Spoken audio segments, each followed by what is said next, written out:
I want to share with you the policing playbook you need to know about, now more than ever. I call it agitate, escalate, and arrest. You picture this: a child sexually assaulted. People had warned this was going to happen. The likelihood is it will happen again.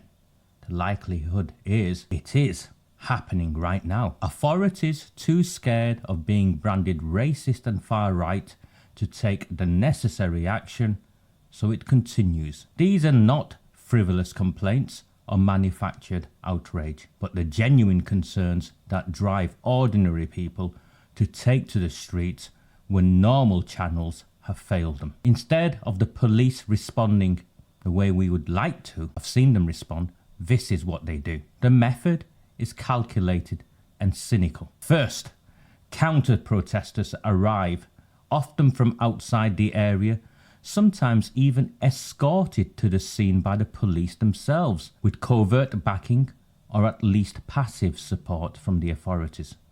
Their job is simple: inflame tensions, hurl abuse, provoke reactions. When local protesters understandably respond, the police intervene, but not to maintain impartial order.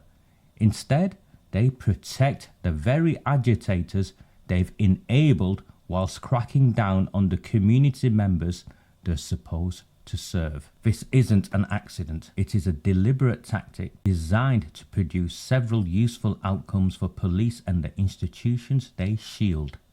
Let me share this with you. Firstly, 1. The purpose is to transform legitimate dissent into criminal disorder. By goading protesters into reactive behaviour, the state reframes their grievances, not as political or moral concerns, but as law and order problems. This delegitimizes their cause in the eyes of the public and the media. 2. Create media optics that justify the repression. A scuffle or arrest caught on camera can be replayed endlessly to suggest chaos and danger when it was actually orchestrated or provoked.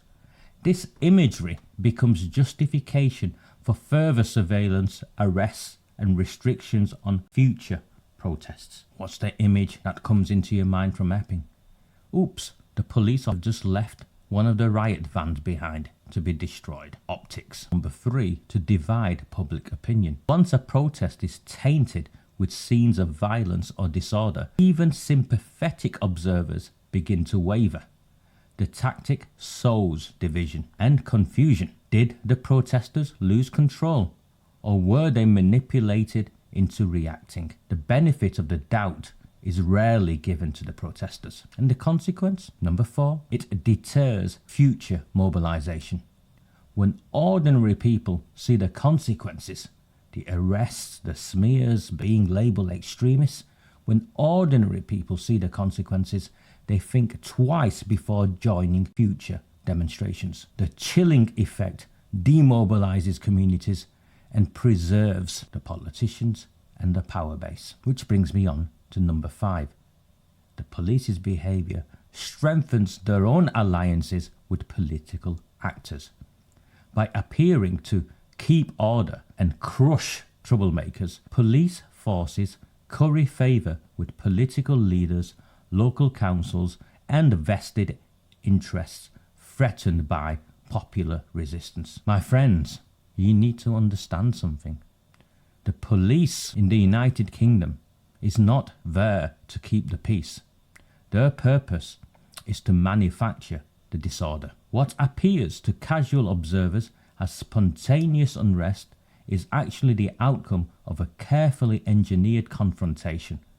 To those paying attention, these tactics expose something more sinister: that police are not neutral law enforcers, but strategic partners in political containment. I'll say that again.